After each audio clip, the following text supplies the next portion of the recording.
pledge allegiance to the flag of the United States of America, and to the republic for which it stands, one nation, under God, indivisible, with liberty and justice for all. Right, and we are starting off tonight with a public hearing. And I call to order the public hearing to consider and possibly adopt Ordinance H.R. 458, amending Chapter 163 of the Tredyffrin Township Code, Sewers, Utilities, and Sewage Disposal. And we'll start with Mr. McKenna. Thank you, Dr. Gussie. I have marked the following board exhibits for the hearing this evening. Board Exhibit 1 is the proof of publication of the notice in the Daily Local News on November 4th, 2022. Board Exhibit 2 is the proof of publication of the notice in the Suburban Mainline Times on November 6th, 2022. Board Exhibit 3 is the email notification and distribution list to all those registered with the Township regarding the notice of the hearing, which was sent on October 19th, 2022. And Board Exhibit 4 is the draft of Ordinance 458. And those are the board exhibits for this evening. Thank you. Do we have a motion to adopt Ordinance H.R. 458? So moved. Do we have a second? Second. Any board comment?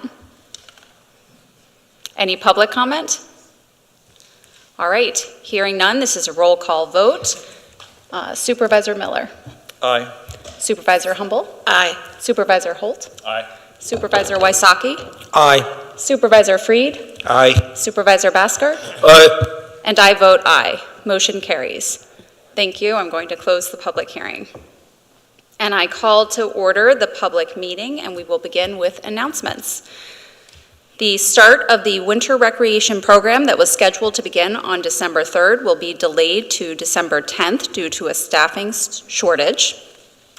In observance of Thanksgiving, Township offices will close at 2 p.m. on Wednesday, November 23rd, and will be closed Thursday and Friday, November 24th and 25th. The Historical Commission meeting that was scheduled for November 16th has been rescheduled to December 14th. And we move to the approval of minutes. Do we have a motion to approve the minutes of the November 1st, 2022 public meeting? So moved. Do we have a second? Second. All in favor say aye. Aye. Anyone opposed? Motion carries. And we move to Township business. The board met in executive session prior to this meeting to discuss personnel matters. And we move to supervisor liaison reports. And we'll start with Supervisor Miller. The Planning Commission did not meet last week. Their next meeting is the 15th of December at 7 p.m. in this room. Thank you. Supervisor Humble. The Tredyffrin Parks and Rec Board meeting occurred on November 9th at 7 p.m. It was a very full meeting, and what we had, first of all, and I know we have done announcements of the meeting, but we also got notice that Jack Trimmer, who has been a member of the Parks and Rec Board for 40 years, it'll be 40 years next year, has announced he will be retiring from the position effective as of the end of April.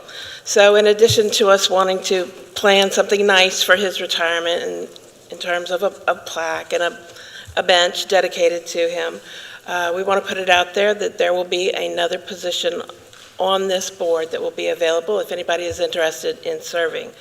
And the terms are 3 years. You don't have to serve for 40, but that just shows you how much some people love doing this work.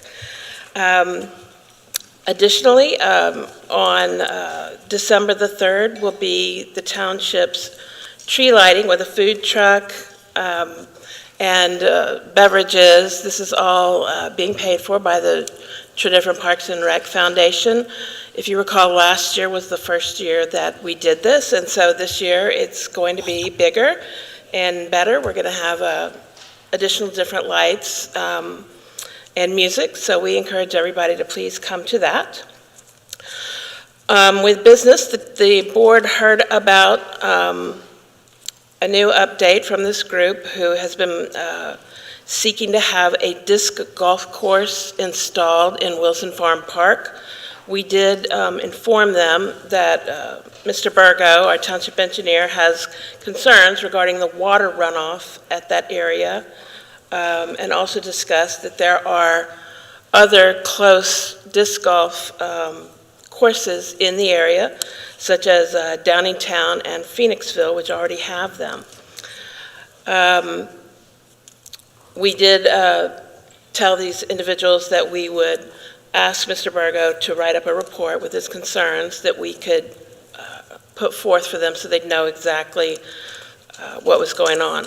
Regarding a bike skills park, again, we had the same two kids who have been pushing for this, who've been very organized. Dom Peckera and Ronan Lynch came forward and talked more about what they wanted to do.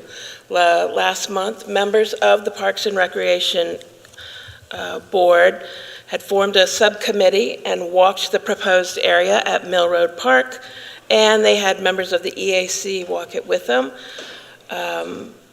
Additionally, the Parks and Rec Foundation has offered to head up fundraising for this group to bring in funds to help build it. And Chesterbrook Civic Association also said that they were very interested in helping to raise funds or write grant proposals to try to bring in money to help make this happen.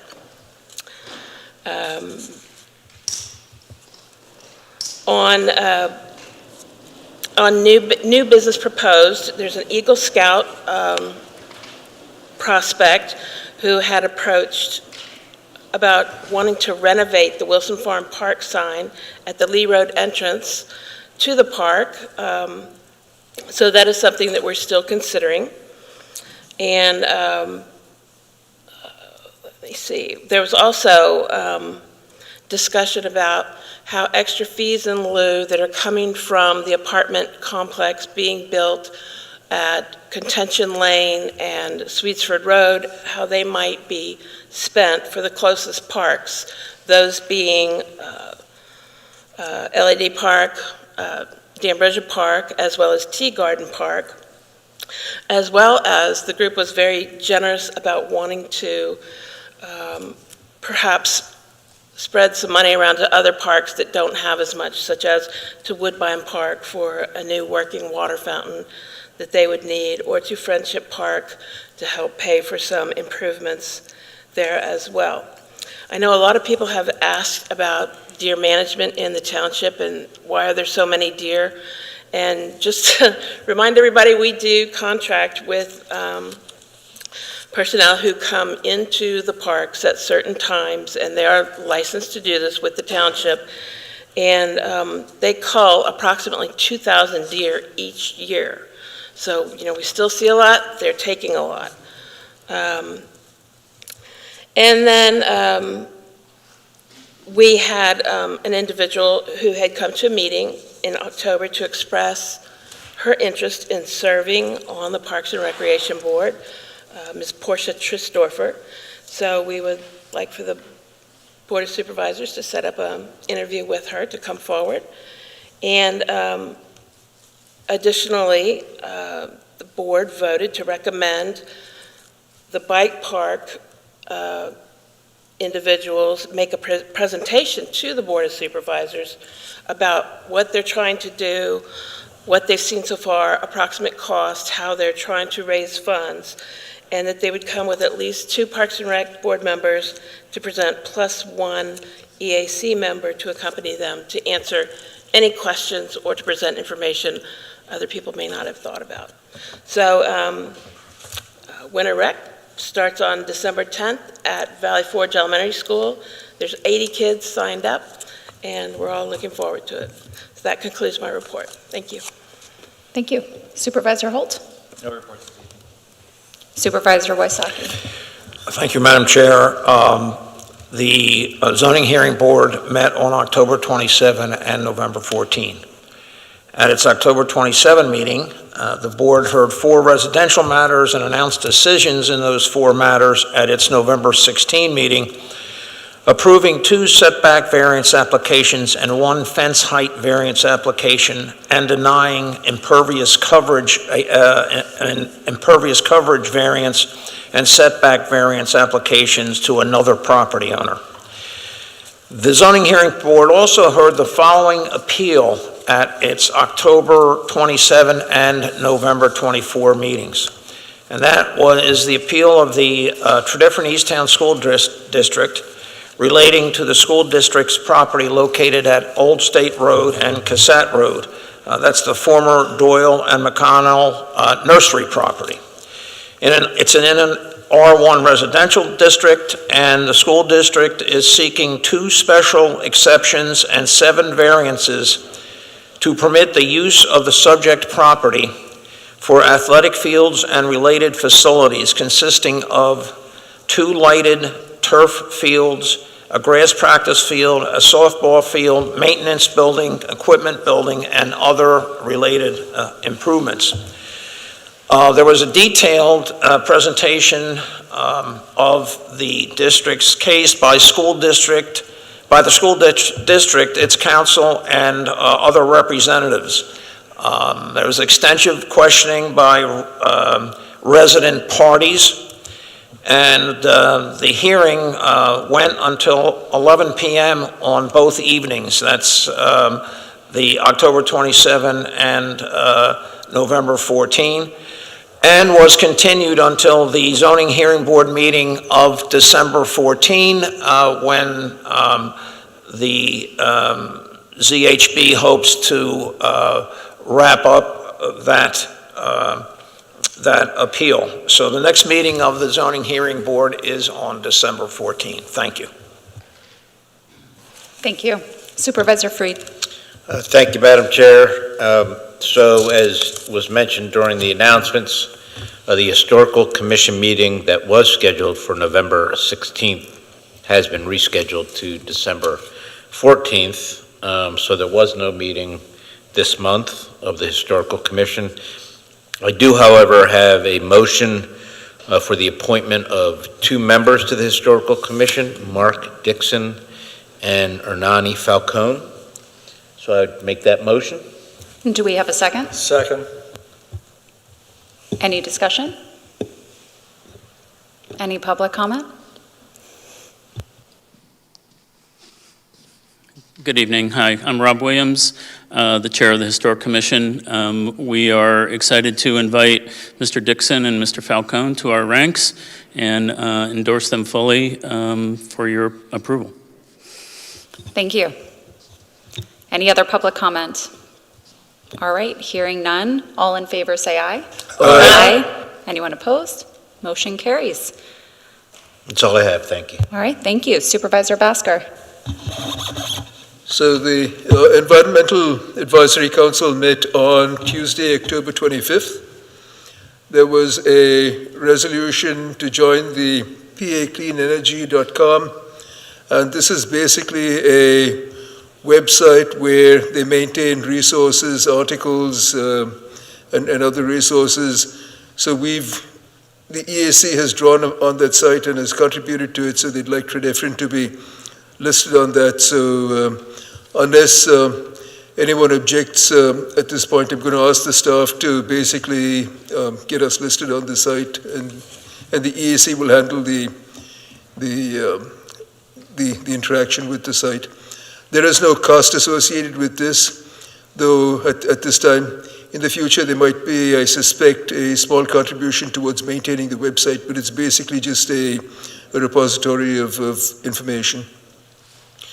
At that meeting, there was also a concern expressed about the disc golf course that was proposed that Supervisor Humble alluded to in the Parks and Rec meeting.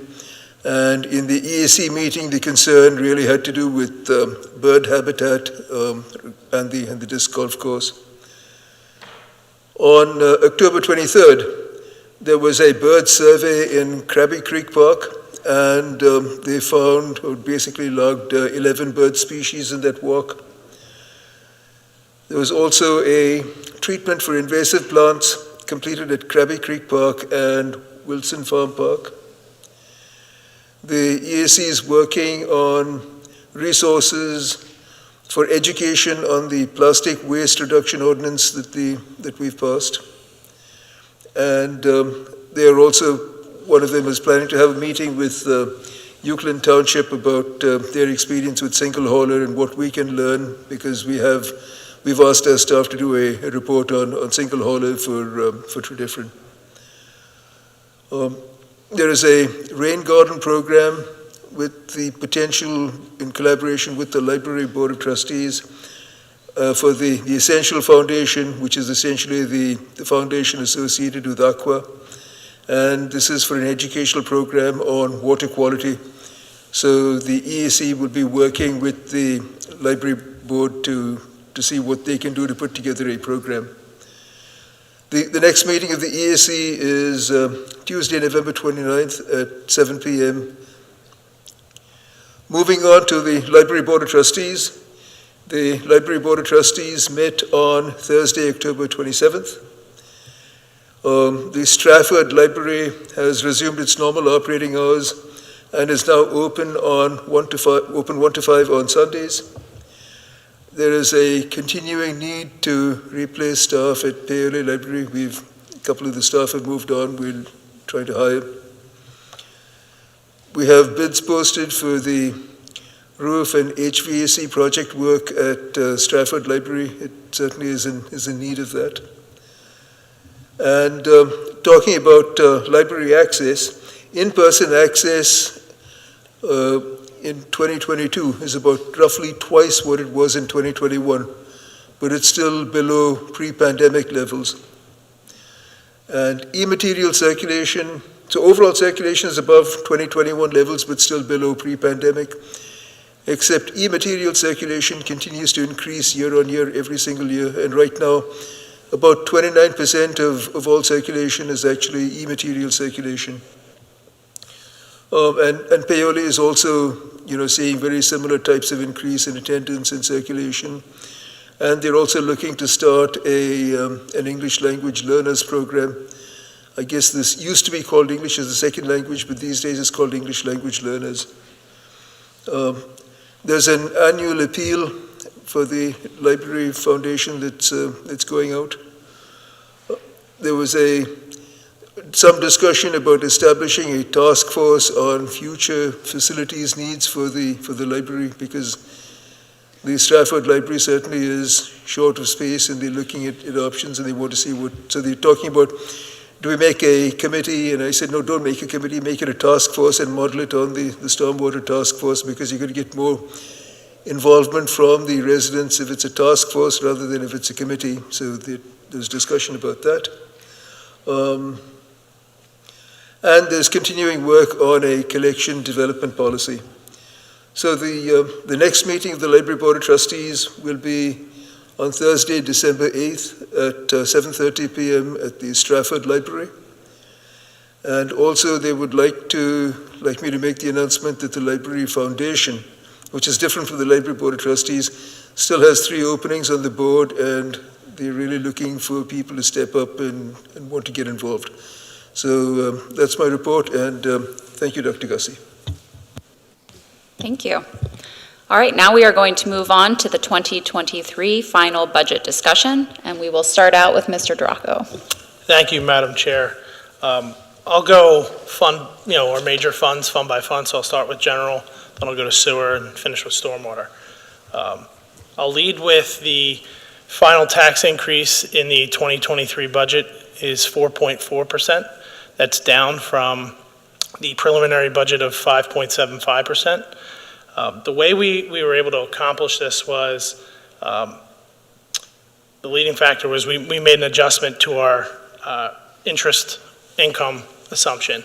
After I reconciled the October bank statements, I was looking at our income for the month, interest income for the month, and it totaled almost $30,000. So what we did was, I went back into the budget and looked at what our assumption was, and it was quite low. It was, I think, $80,000. So we made an adjustment, still a conservative approach with our estimations, but essentially we're going to assume in 2023 that we're going to earn $15,000 a month. So that netted us, a little over $100,000, which then allowed us to obviously decrease the tax increase. We also experienced some savings in our benefits. So again, as part of my final approach with the budget, I go back through. Our health insurance renewal came back right where we had expected it and where we budgeted for, but we did have some change with, some coverage levels, so we experienced some savings there. Our workers' comp renewal came in actually better than expected, better than the preliminary numbers they gave us, so we experienced some savings there. The final budget does include the additional $37,500 for the fire companies. And we also looked at the interdepartmental expense allocation. So that's the tool we use when mostly, department heads work on things outside of the general fund. We use that to allocate staff salaries, benefits, et cetera. So that also increased, which helped contribute to some of the savings. So again, those are the major changes for the general fund. For the sewer fund, same thing. We looked at the investment income, and the sewer fund has much higher reserves than the general fund, mainly due to, again, the sale of Valley Creek a couple of years ago. So we adjusted the investment income for the sewer fund as well, which lowered the use of reserves in the sewer fund from $660,000 down to just a little under $385,000. One of the things we also changed in the sewer fund, which is a direct result of an investment that the board made in the LED lights. So we're saving essentially, estimating $40,000 of savings next year. So we again, positive. And again, no change to the $250 a year charge. And then with stormwater, we made some personnel adjustments. So in our preliminary budget, we had budgeted for, and we were looking for a foreman that we were going to split between both sanitary and storm sewer. We actually found an internal candidate, not quite ready to be a full-fledged foreman, but we were able to increase him to assistant foreman, so it's a step, training him, getting him more exposure and time and experience. So we were able to experience some salary savings there. And again, we just made some tweaks to that. And so the stormwater budget was reduced down to a little under 1.2 million in operating for the year. So those are the three changes. For the three funds, the major changes that we made from the preliminary to the final budget, and I'm happy to answer any questions. Thank you. All right, we will start with the board. Do we have any comments from the board on our budget? All right, we will. I want to give everybody a shot. Just real briefly, just want to say thank you to the staff and supervisors for working on this budget this year. It's always a product of lots of discussion. There is always a diversity of opinion that may not necessarily show up here during our meetings, but it's always a great discussion. And but we also really value transparency with the public, and I think we've done a very good job with that this year as we do in prior years. This is a short-term accomplishment. However, the township has many long-term fiscal needs that needed to be addressed. We've worked on some of these, such as stormwater management, which is absolutely something to be proud about, and others, such as capital investments for our infrastructure projects and funding for our first responders remain. So I look forward to working on these issues in the coming year, and thank everybody for a great job. All right, any other board comments before we move to the public? Madam Chair, I'd like to briefly speak to this year's budget. As Supervisor Holt said, we're meeting the challenges of 2023. I believe this 2023 budget manages the township's operational, capital, and reserve needs well, meeting today's inflation challenges and continuing to provide a high level of township services to our residents. And it does not ignore the need for addressing our future challenges. We've anticipated some of them and are taking the financial steps to deal with them. Stormwater, as was mentioned, fire companies, and others. And we did this, and people sometimes are loath to mention that the word of a tax increase. We are doing this with a tax increase for the average residential tax bill of approximately $30 a year, or $2.50 a month. And that's the increase. And as noted, it's a reduction from the preliminary budget and redounds to the, and sort of relieves what would have been a greater burden on residents. So I guess I look at this, and there was much talk about, much discussion in our budgetary workshop about reserves. And I do believe that we've done a nice job with reserves, handling issues that we have to deal with, especially with the fire companies and with purchases, and somewhat with our stormwater requirements and needs. And we emerge from all of this with the how we've used our reserve and replenished our reserve, and how we're using it going forward here for the short term in a, as I look at it, a good position, a healthy position. And we continue along that path. It's been kind of a tough go when we first started the budgetary process, looking at the effect of inflation going forward, and I think we've handled it well. And I want to thank staff for its hard work, all of the staff, and especially our Finance Director, Joe DeRocco. So, thank you.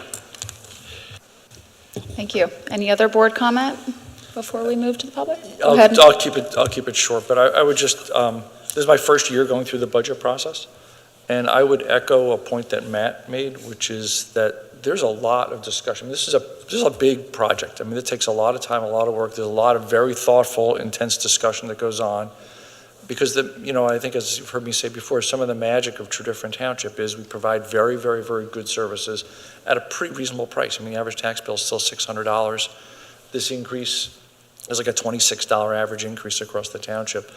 And I think we've done a good job, especially in a very inflationary environment, to continue to provide those very good services at what is a good deal for our residents. So I do want to thank the township and everybody up here for a really pretty thorough and thoughtful process. And also I want to thank the residents who show up and talk about it, because we listen. It does help a lot to hear what you guys are talking about and what you think. So anyway, thank you.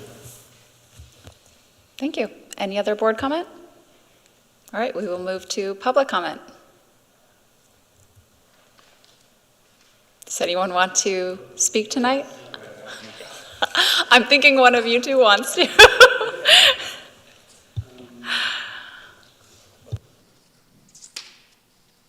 All right, Ray Clark. I think the best thing I can do is endorse what Supervisor Holt said about there are going to be many future challenges down the road here.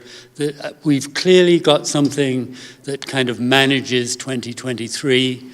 The township has always been very prudent, I think, in its expenditures and what it approves and how it keeps a lid on things. But I think we have to really worry about the revenue side. And I vary from transfer taxes, permit fees, and be ready to keep the public tuned in to what's going on.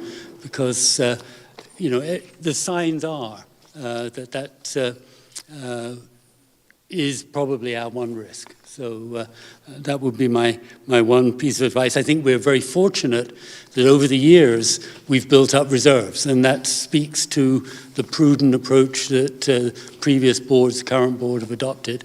And so we can clearly flex with whatever happens in 2023, but there's clearly a limit since we are using a lot of reserves this year. So anyway, thank you. Thanks to everybody for all the hard work in the process, and Joe in particular. Mr. Duraco, do you want to just briefly tell the public how you factor in your expectations for revenues and transport taxes in the future? Just briefly.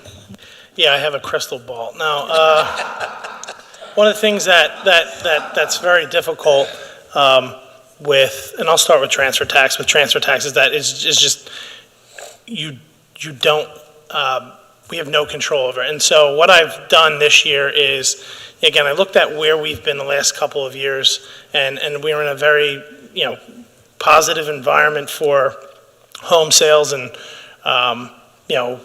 especially on the commercial side with these large parcels and buildings transferring, we've seen a couple of them transfer 3 times in a 5-year span, which is, obviously, it's a part of a cycle. But what I tried to do, and this is an environment we haven't faced since my time, where we're again, mortgage rates are at 7%, and we feel like we factored that in. We are expecting a 20+% decrease in revenue, budget versus actual. And so, I did go back to 2010, 2012, in that time period to just try to see, like, okay, the last time we looked at an economic downturn, what were our results? And, you try to factor in, lower sales, in terms of the quantity. But what I'm seeing right now is that, again, like, a little unexpected in the sense that the numbers of homes transferring are slowing down, but the value hasn't decreased. And that's what I would have expected going in this, is that with, again, with mortgage rates, double, if not triple what they were a couple of years ago, you would expect that the value of homes has come down. It hasn't at this point. But it's something that we absolutely need to keep an eye on. I don't disagree. And that's probably, if you were to ask me what our biggest risk in the budget is, it's that. In terms of building permit revenue, very similar. We have very few projects, large commercial projects, that have land development approval. And generally speaking, those land development approved projects are the ones that really drive and make a difference in the overall budget. Again, we faced a period over the last 5 years where a lot of people have reinvested in their homes. And so, we factor that in. And again, we expect less revenue, which, again, we've taken into account. Even, the budget year over year has decreased. So those are the 2 main areas that we really try to focus. And unfortunately, it's hard to really project what we're looking at, but that's. Turn your mic on. You just tell the residents the quantum. I think if I look at the budget between transfer tax and permits, it's $2 million below what actual is this year. The budget for next year is to be $2 million below actual this year. So, I mean, the numbers reflect what he's saying in terms of what his potential crystal ball could say, which I think is prudent. All right, do we have any other public comment? Come on up.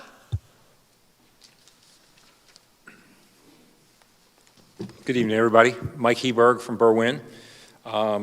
First of all, I think that number is probably, that last number, David, I think is a little high. Because last year, well, you were 6.8 million is the forecast between transfer taxes and local and where permits.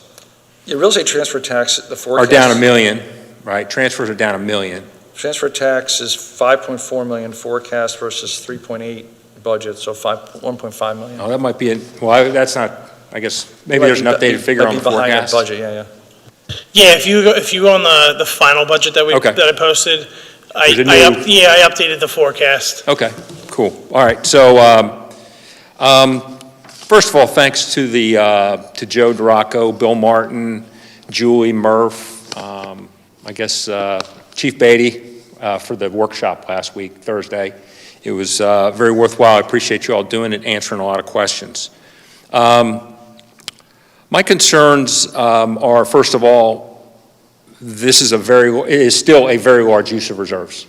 It's in the budget, it's about 5.7 million. Is that an updated number?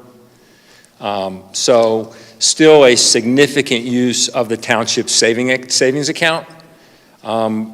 Maybe, Joe, you can give us roughly a starting figure so that we can think about where we are at the beginning of 2013 and where we're budgeted to be at the end of 2013. Yeah, so our fund balance at the end of 2021, which is the last audited period, we had, in there, in the fund balance, we had $16.36 million, which is unassigned, which means that the board can essentially spend that as it pleases. We had $3.15 million assigned, which is the contribution that the board approved to make to Berwyn Fire Company. So if you look at that, it's 19.5 million. When you take out the 19 of that 19.5, you subtract out the 3.5 million for Berwyn. Our 2022 forecasted surplus is a little under 1.6 million. So we're looking at available fund balance potentially of just under 18 million, 17.9. Then we're planning to use $845,000 for operating, and then additional $1.5 million for capital, for general fund capital next year. And so our fund balance is potentially going to be down to just under 15.6 million, which would be 62% of the 2023 operating budget. And does that include the purchase of the Boy Scout property? Yeah, so that's factored into the surplus.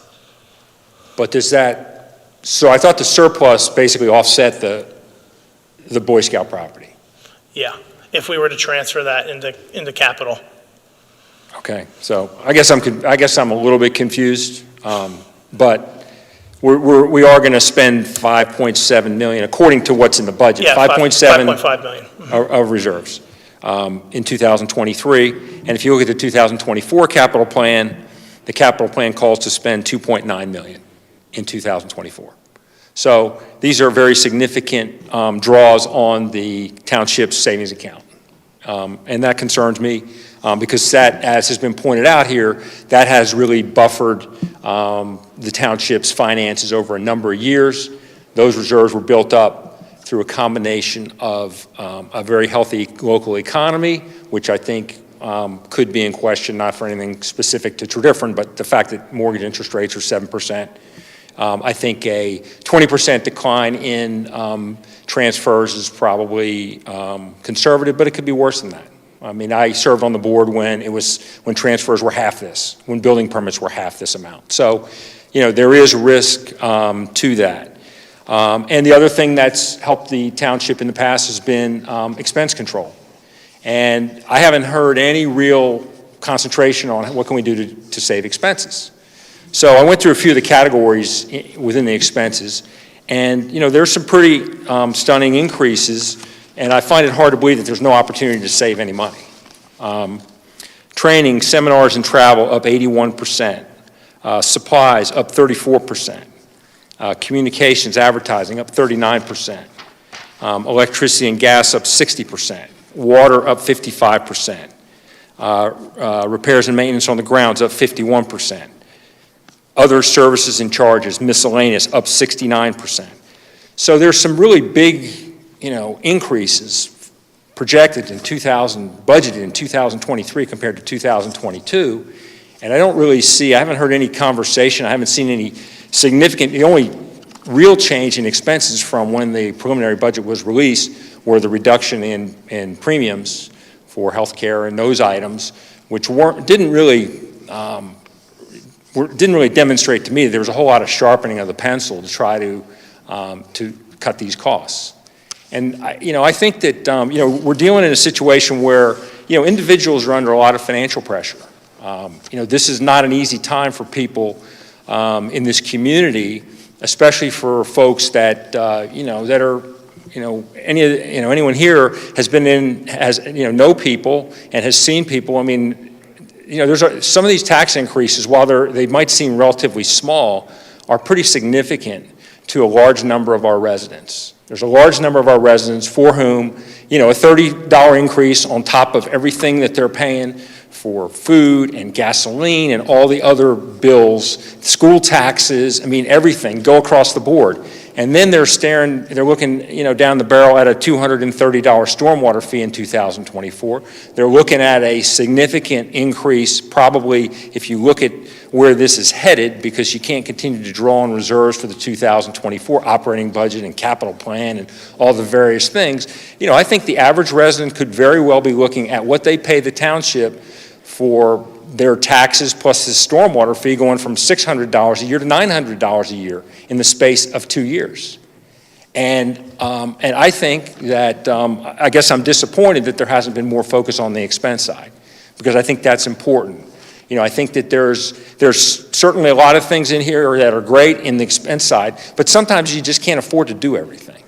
And that's one of the points. I think that this is a hardship is going to be a hardship over the next couple of years on a lot of residents. It's a big increase. It looks like about a 50% increase in what people are going to pay the township in a couple-year period.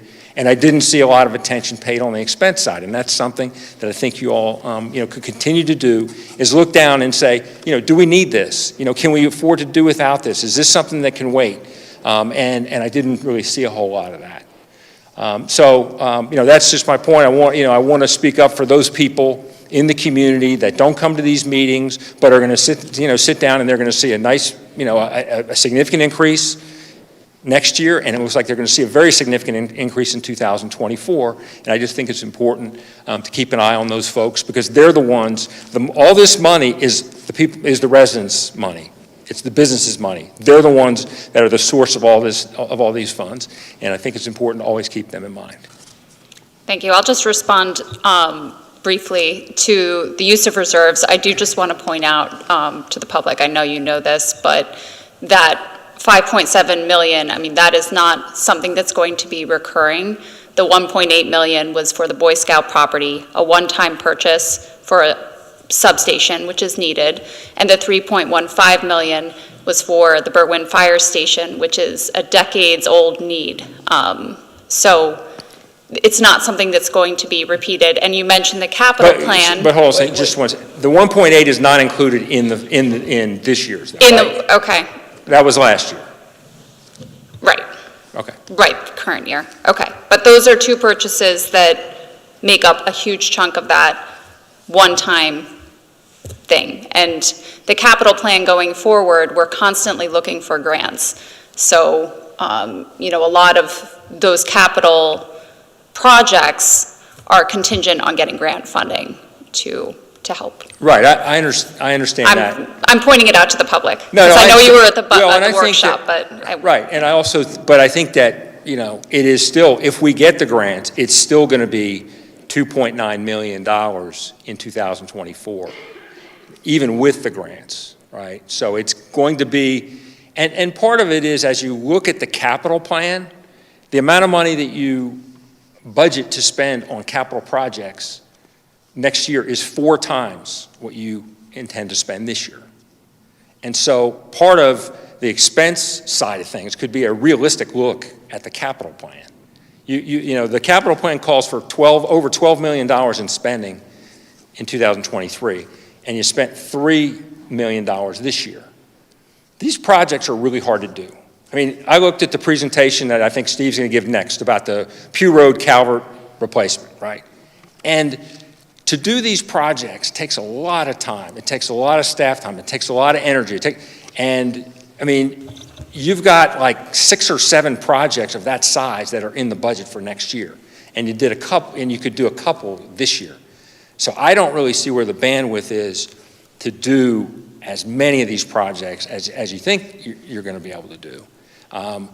But and the one thing that I do find ironic about the use of the reserves is one of the things that reduced the tax increase was interest on the reserves, and we're spending a lot, and we're spending a significant amount of the reserve. So that's probably only a one-time, benefit, is because the interest income is going to be a nice offset, and that's been a nice offset at times in the past to be able to have this. It's nice to have a nice savings account when interest on savings is good.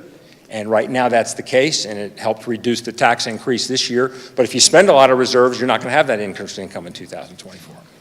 So, thank you. Thank you. I know Carol had her hand up. Actually, could I It's make? down now. I'd like to make one general comment, which is that, I would like to think of capital spending as, the fact is that the township and a public accounting system is very different from the type of accounting system that you might see in a business. But in a business, when you spend money on a capital project, you really, you don't think of it as a loss. What you're doing is you're moving money from, let's say, the cash account into an asset account, and we don't quite get to do that. So the township accounting is kind of different. But capital spending is something where if we're taking money from, let's say, think of the reserves as the rainy day fund, and we're spending that to reduce the impact of, stormwater, and it's a capital project, I think that's something that we ought to look at it from the point of view of individual projects, and certainly, sir, you were right in pointing out that we ought to look at the bandwidth of staff when we take on the projects. But to me, thinking of spending money on a capital project that then has a payoff, it's very different from spending money on expenses or something that's like a pure operating cost, and maybe that's just the the perspective of my coming from a business background rather than necessarily a government accounting background. Anyway, thank you. If anyone has any other comments, I'll get off my soapbox. Thank you. Do we have any other public comment? Mr. Clark?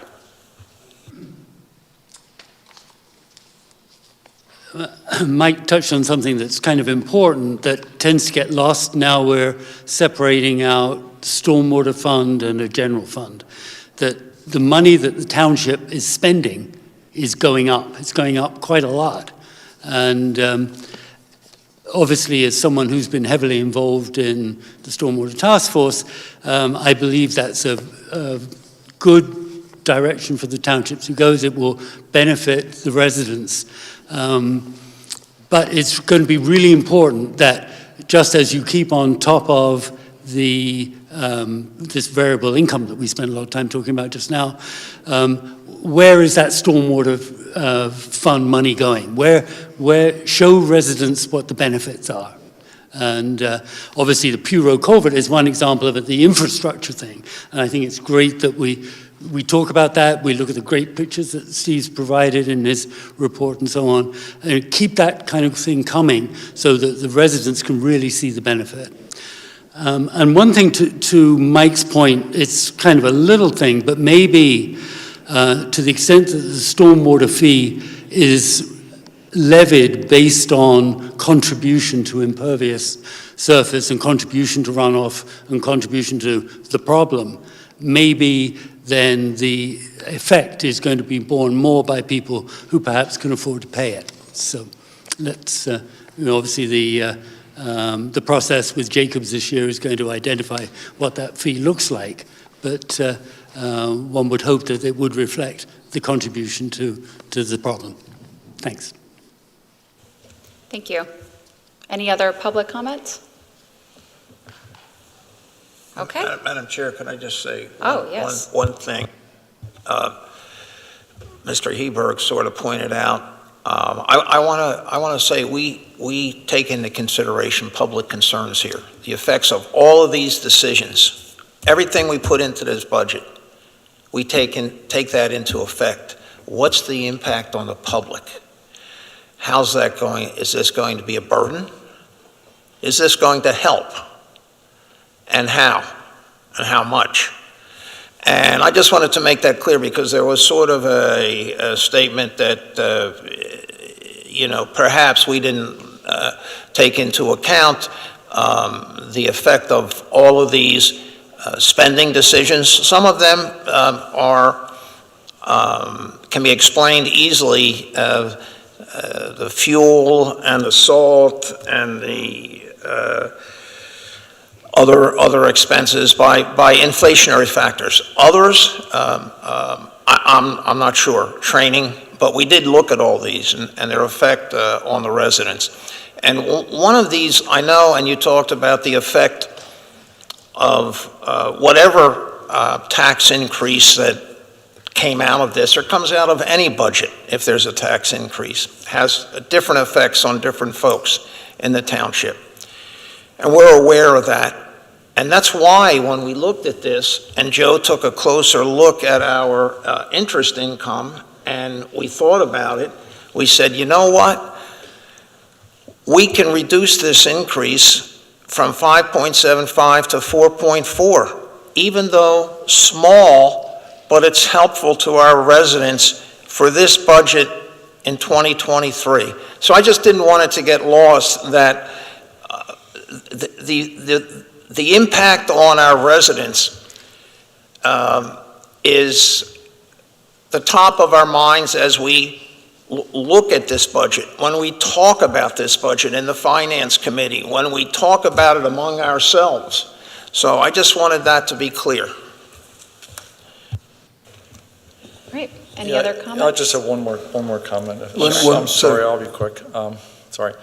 Just the point about future tax increases and how we look at what we're doing to the residents, just to be really clear, we all totally understand that the money we're spending on stormwater today is a loan from the general fund that is going to have to be collected in it from a tax increase in the future. I mean, it represents about a 12% tax increase just on what we agreed to spend in this budget for next year on stormwater for a fee that we haven't implemented yet. So there's no confusion up here that that's what we're doing. We think that's what the residents want. We think that's what the stormwater task force wants. I mean, that's, overwhelmingly what we're hearing is that people want us to fix the infrastructure because we have houses washing away and, you know the issues we're having. That's one thing.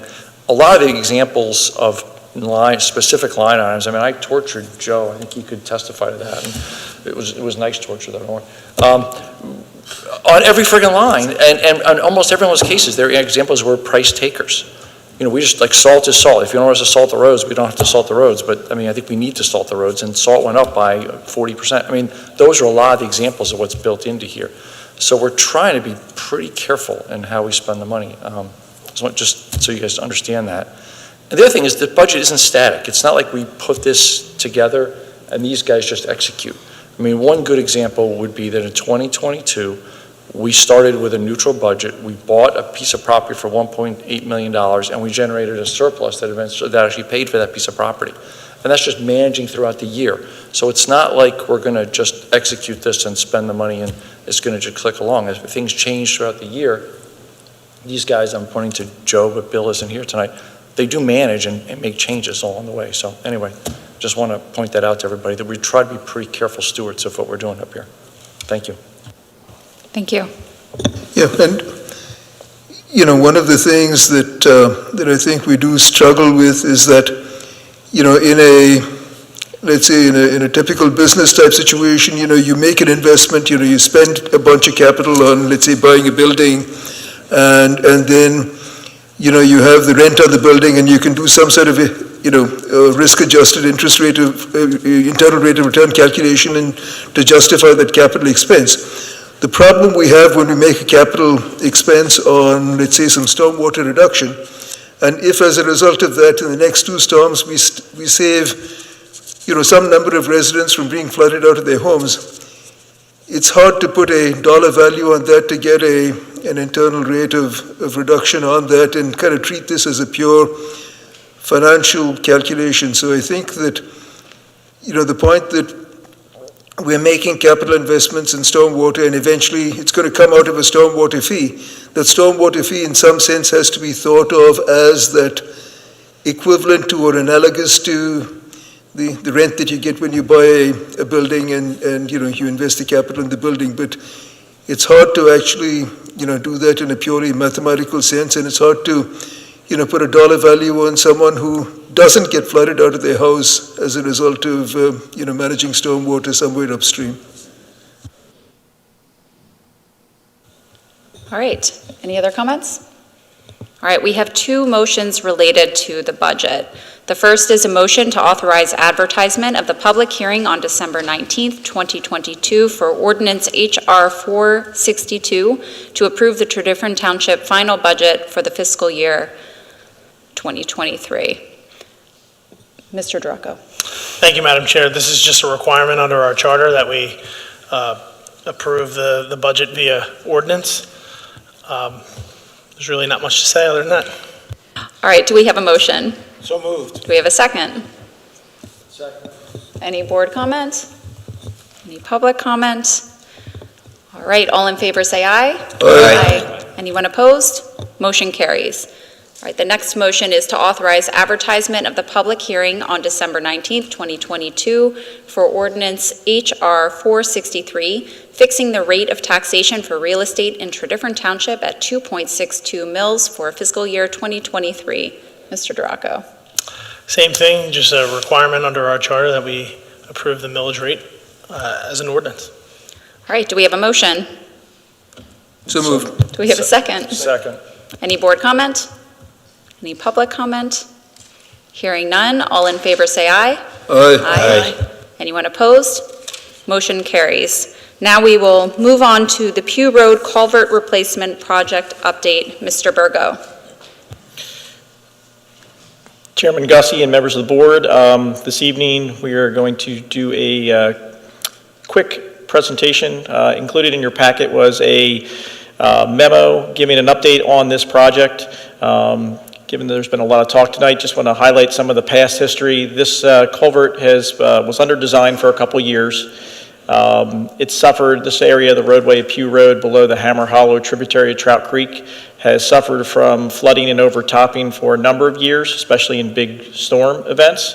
There's a lot of debris. It's a very nice area of the township. It's very scenic, but there's a lot of woody debris and material that comes down the stream channel and had previously clogged and damaged the two concrete pipe culvert system. Last year during Hurricane Ida, or the remnants, the roadway pretty much took the final knockout punch. Portions of the culvert pipes were dislodged and washed downstream, and we had a big 15 by 15 void underneath the roadway, so we closed the road at that time last September.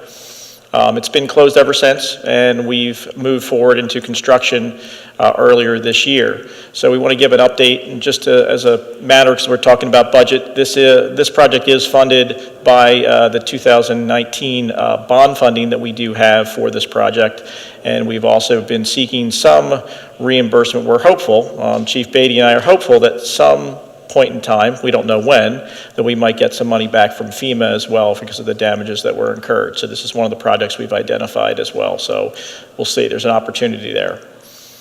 So this is one, we're gonna try to do some of these updates periodically on some of the capital projects. We do have a lot of projects that were talked about, just to give the board and the residents a little update on how the money's being spent and the progress update on these projects. But the board did approve Richard E. Pearson as our contractor back on August of this year. We started off shortly thereafter with a pre-construction meeting on August 31st. Just going through the process, we had reviewed shop drawings internally and with our crews at Princeton Hydro, and we continue to do so on certain elements of the project. The erosion and sediment control measures were installed in early October.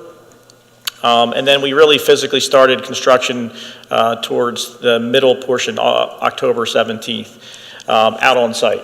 So we did have resident meetings. I can't thank the residents enough, especially there's residents that are associated right to the west side of this culvert, and we would not be able to actually physically do the project without coordination with those residents because their driveway was in direct conflict with the removal and replacement of this culvert. So we've had several resident meetings, and we were required to get some easements as well from those residents, which they worked with the township on, and we worked with Ellen from Patrick's office as well to get a last-minute easement that we needed to do for a temporary driveway crossing. We also had to get some additional permits. We had some permits early on from DEP for the culvert itself because it is on a stream, an active stream tributary of Trout Creek, but we had to get another GP8 for a temporary driveway crossing.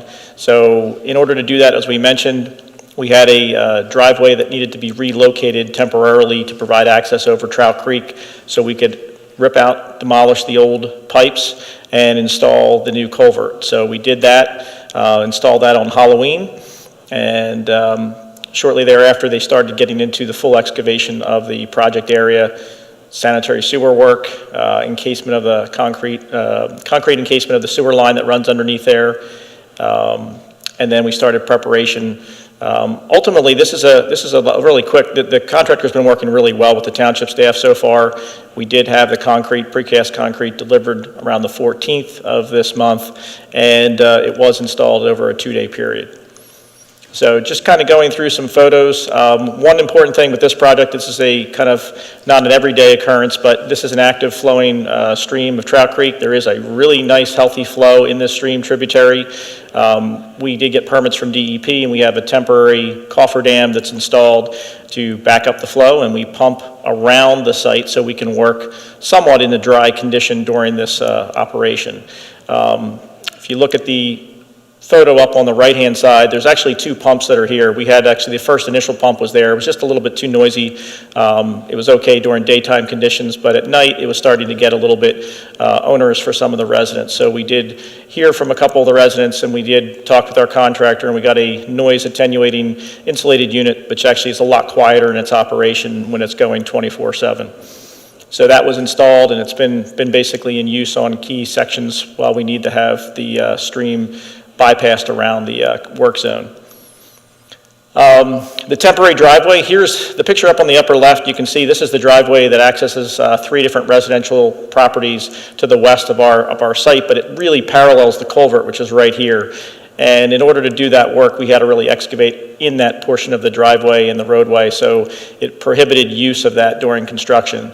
So our contractor came up with a temporary offering of doing this particular crossing of the creek, worked with the township staff. I have to say, this was they were one of 2 different options they had, but it was the better of the 2 options. We went to DEP, and we were able to get permits within about 2 days, which is really record time. I mean, submittal on 1 day, and I think the actual permit review time was less than 3 hours, which I like to joke that the governor couldn't even get a permit that quickly, so that was pretty good. And we got this like you said, they constructed this in 1 afternoon. It was pretty good. Richard E. Pearson so far has been really working well on this project to date, knock on wood. They've done a great job. They've listened to the resident concerns. They've actually made the temporary driveway a little bit wider than their permanent driveway, so the residents can turn and have access through the construction site.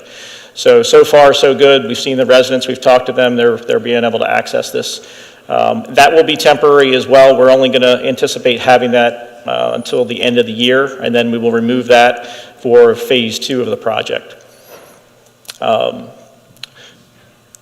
In this area, you can see there's a sanitary sewer line that we have. We actually excavated that. We actually encased it in concrete underneath where the new culvert will sit. If you look real closely, you'll see this little duct under. This is a gas pipeline. This is the culprit that caused that 9-month delay working with PECO for them to relocate a high-pressure gas line that ran through here. It was not wide enough to fit our new structure, so they had to relocate it and bury it deeper on the other side of the roadway.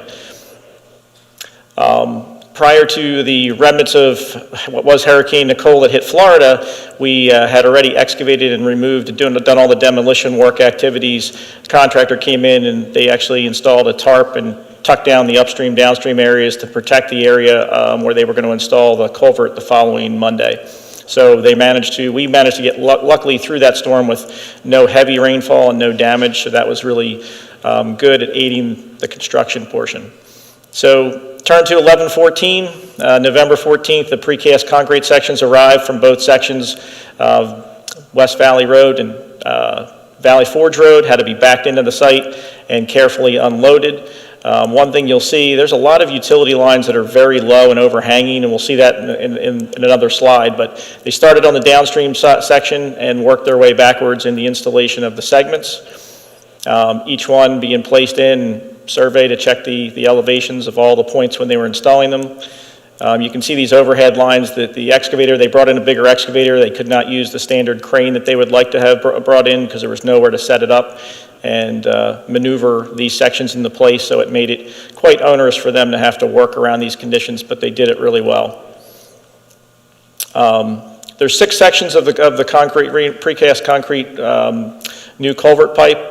If you look at it compared to what you saw on that first slide, it's considerably better in its configuration. It should allow flow to go through underneath the roadway with less clogging and debris from trees and branches and some of the debris that we've seen in the past. So it will operate much better in the future. And then basically after they got done the installation, all 6 sections, they're still bypass pumping through the center of that. They also have waterproofing. There will be concrete installed on the top side of that in future weeks. And then I'll kind of just circle next steps we have with this project. So they still have a lot of work left to go. It's not done, even though they've installed the culvert pipe. That's part 1 of this project. They'll still have the downstream and upstream entry walls, the culvert walls that will basically funnel water into and out of the culvert. They're working already in forming and pouring those sections of the walls over the next couple weeks. They got the footers poured earlier today. They still have a large upstream retaining wall that's currently a stone wall in place along the roadway. That's been impacted from the overtopping of the creek in past years. That will be done between later in December and into the end of January. Backfill the culvert, bring it up to grade. And then later in the spring, once the weather warms up, they'll be doing roadway restoration, repaving, pavement markings, signage, all the general things they have to do to get the road ready to go to get reopened. Our completion date for the project is May 1st with the contractor. We're expecting the road to be open on or before that date. And honestly, we would hope they'll be done before that if the weather, is compliant. We would expect that they could hopefully get that done sometime in April, but so far, so good. Things are moving ahead, and we do expect to be done before that date. So, if the board has any questions, we could certainly do that, or otherwise, that's it for tonight. Thank you so much for the update. It's actually pretty exciting just to see how much work has happened in the last couple of months. I live very close to this, so this road being closed has been an inconvenience to me and my neighbors. But after such a long wait for the utilities to move, to see all this work being done, it's really exciting. And thank you to all the residents who have been very patient with the road closure. Any questions for Mr. Burgo? I wanted to thank Mr. Burgo for making this presentation, giving us this update. I hear very regularly from residents who very much want this road to be open again. They use it a great deal to get to New Eagle Elementary School and back. And so, the washout that occurred, I'm sure was unexpected. And we appreciate very much the work that's being done to replace it and get everything back up to the way it needs to be, and hopefully will last, many decades in the future. So thank you. Any other comments? Any public comment? Mr. Clark. Just to thank the board for giving Steve some time, and to Steve for preparing that. I mean, it's fascinating to see the detail and the amount of work that goes into a project like this, and I think the residents really appreciate that kind of discussion. One question, it sounded like there were a lot of unexpected things that have come up. Will we see change orders, more expense from the contractor as a result of this? There's none expected at this particular point, and we haven't entertained any change orders to date, so everything so far has been to contract.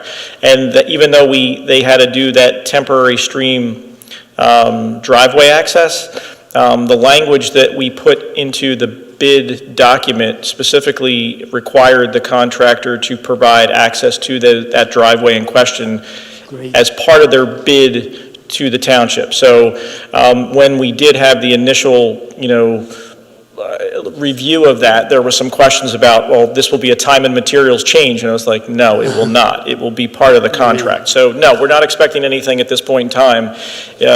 That's something that was part of the contract for the bid, for them as the bidder, and for anybody else that was bidding that. That could change if there's something down the road. There's always things that pop up, but to date, hopefully, keep our fingers crossed that the weather, really cooperates, because this is a very, very flashy stream. We missed any really real rainfall from Tropical Storm or Hurricane Nicole. We got to hope that we can get through some of these other elements with that same, luck. All right. Great, good news there. Thank you very much. Mr. Hebert. I'd just like to follow up on the point that Mr. Burgo just made, and it goes back to the idea of not trying to do too many projects at one time. Mr. Burgo dots every I and crosses every T. And what happens when you do that, and you can't have 10 projects going on at once and still do that. And what happens is you remove the exposure to exactly the type of thing that was just discussed. And that's why it's important to focus and prioritize when it comes down to these projects. When I was here, we did a very large project in Valley Forge Park. It was $18 or $19 million. And the same contractor got into a multi-million-dollar lawsuit over change orders, the exact same contractor, and we had none of those problems because of what the staff, what Joe and Steve and Bill do when they enter into these projects. It really reduces the risk significantly, and it demonstrates how important it is to prioritize and focus on these projects when you're doing them, because you can really get yourself into a lot of trouble if you don't attend to every detail. Thank you. Any other comment? All right, we will move on to the motion to adopt Resolution 2022-20, approving the 2023 meeting dates and holiday calendar. Mr. Duraco. Thank you, Madam Chair. I believe the board has had a chance to review the meeting dates for 2023, and we're asking for approval of the resolution setting those dates. Do we have a motion? So moved. Do we have a second? Second. Any board comment? Any public comment? Hearing none, this is a roll call vote. Supervisor Miller. Aye. Supervisor Humble. Aye. Supervisor Holt. Aye. Supervisor Wysocki. Aye. Supervisor Freed. Aye. Supervisor Basker. Aye. And I vote aye. Motion carries. Next, we have a motion to approve the proposal from the lowest qualified bidder for Phase 2 of the Public Works renovation project. Mr. Duraco. Thank you, Madam Chair. As required by state law, we broke out the 4 primes for the project. The low bidder for general and site work was A.K. Petersheim at $338,000. The plumbing contract low bidder is Clipper Pipe and Service for $10,431. Mechanical was also Clipper Pipe and Service at $81,900. The electrical bid was CMSE Inc. for $119,285. The total of all the construction bids was $549,616. These have all been reviewed by staff and our architects. The bid packages are complete. A.K. Petersheim and CMSE are actually 2 of the contractors that have worked on the building that we built this year, so we know their work very well. Clipper Pipe and Service, we also had good reviews from Upper Euclid, who they've done work for, so we recommend awarding the bids as I described tonight. Thank you. Do we have a motion? So moved. Do we have a second? Second. Any board comment? Yes, I spoke with staff about this proposal and don't necessarily have any issues with it. However, the motion does compel me to strongly urge this board to focus on a responsible contractor ordinance in 2023. Setting standards by law for the contractors that we use on public buildings is important, and there would be a significant benefit for our taxpayers by ensuring quality product from expertly trained tradesmen and women. I'm weary of approving another one of these significant expenditures on our public buildings without some signs of moving forward with an RCO. And I really look forward to getting that accomplished in the near future. Thank you. Thank you. Any other comment? Any public comment? All right. All in favor, say aye. Aye. Anyone opposed? Motion carries. Next, we have a motion to authorize the township manager to enter into agreements for 100% renewable energy for electricity and liquid natural gas for township accounts. And I think we are going to table this to a future meeting. So I'm actually going to make a motion to table this motion. Do I have a second? Did I do that Second. right? Yeah, second. All right, all in favor, say aye. Aye. Aye. Anyone opposed? Motion carries. Next, we have a motion to appoint Gabrielle Ignari as Right-to-Know Officer and William Martin as Deputy Right-to-Know Officer. Mr. Duraco. Thank you, Madam Chair. We're asking to make these changes tonight, unfortunately due to one of our great employees, Amanda Lafty, was lucky and worked and earned a promotion to Assistant Township Manager at a municipality in Montgomery County. So she'll be unfortunately leaving us at the end of the month. And so, on the lucky side, we have Gabby here, who's another terrific employee, and we're excited about promoting her into a new position. And so part of her responsibilities will be Right-to-Know Officer for the township, and as Bill will continue to serve as deputy, and I'm happy to answer any questions. Thank you. Do we have a motion? So moved. Do we have a second? Second. Any board comment? Any public comment? Hearing none, all in favor say aye. Aye. Anyone opposed? Motion carries. Next, we have a motion to consider and authorize advertisement of a public hearing on December 19th, 2022 for H.R. 464, authorizing a lease with Berwyn Fire Company, property located at 1485 Valley Forge Road. Mr. Duraco. Thank you, Madam Chair. Also required by our charter that the board approve any lease that we enter into via ordinance. I've been working with the solicitor's office as well as Tom Torson at Berwyn Fire Company.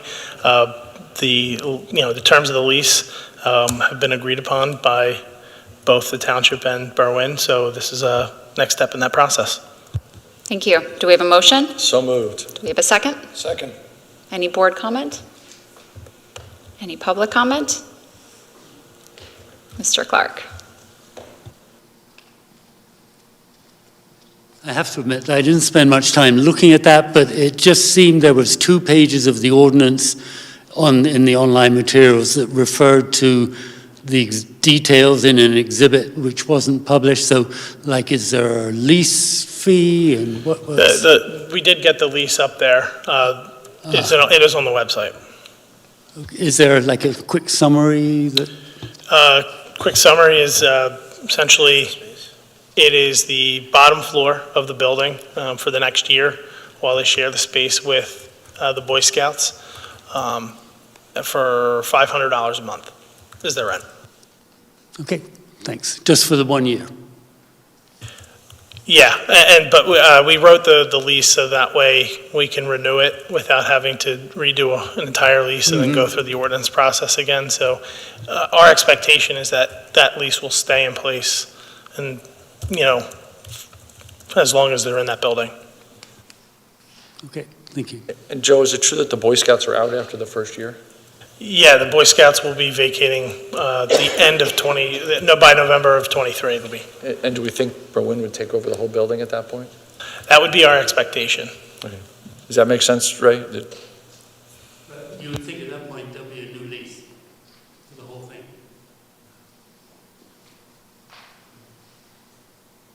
That's absolutely something we can consider if the board wants. Any other questions or comments? All right, all in favor say aye.